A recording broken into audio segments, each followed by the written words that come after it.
2 મહિનામાં 15 કિલો વજન ઘટાડ્યું એવી લોકો પોસ્ટ મૂકે છે, પણ મોટાભાગના 80% લોકોનું વજન છે એ ફરી પાછું પુટ ઓન થવાની શરૂઆત થાય છે.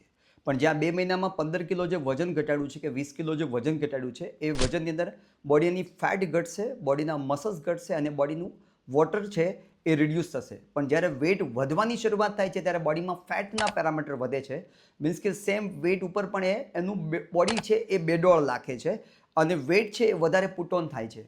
સો બોડીનું વજન ઘટાડવું એ એક પ્રોસેસ છે જે પ્રોસેસમાં સમય લાગે છે અને શરૂઆતના 2 મહિનાની અંદર જે બોડીમાંથી 8-9 કિલો વજન ઘટે છે એ બોડીનું ફેટ ફ્લૂડ છે, બોડીની TSF છે અને જે ગ્લાયકોઝન છે એ સ્પીડમાં ઘટે છે.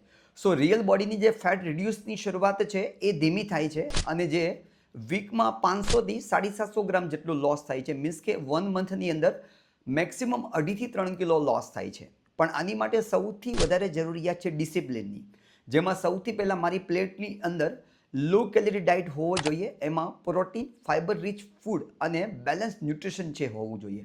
સેકન્ડ, મારો વોટર ઇન્ટેક છે રોજનો ડેલી પ્રોપર હોવો જોઈએ. રોજનું મારે 2.5થી 7.5 લીટરની જે વોટર ઇન્ટેકની જરૂરિયાત છે એ કમ્પ્લીટ કરવું જોઈએ. સાથે મારી રોજની ઊંઘ પ્રોપર હોવી જોઈએ અને મારી જે એક્સરસાઇઝની મારી જે મોમેન્ટમ છે એ વીકમાં 2 થી 3 વખત હોવી જોઈએ. અને સાથે સાથે જરૂરિયાત છે સ્ટ્રેસ મેનેજમેન્ટ. અને આ પ્રોસેસમાં વચ્ચે વચ્ચે ઘણી બધી વખત વેટ સ્ટક પણ થઈ જાય છે. તો જ્યારે વેટ સ્ટક થઈ જાય ત્યારે હેવી કેલરીઝની પણ જરૂરિયાત છે. અને આ દરેક વસ્તુ માટે સૌથી પહેલાં ટ્રાન્સફોર્મેશન માટે એક પ્રોપર કોચની જરૂરિયાત છે. બિકોઝ ઓફ એનું કામ છે મેઇન ગાઈડ કરવાનું કે આ ટ્રાન્સફોર્મેશન માટે કયા ચેન્જ ક્યારે કરવા.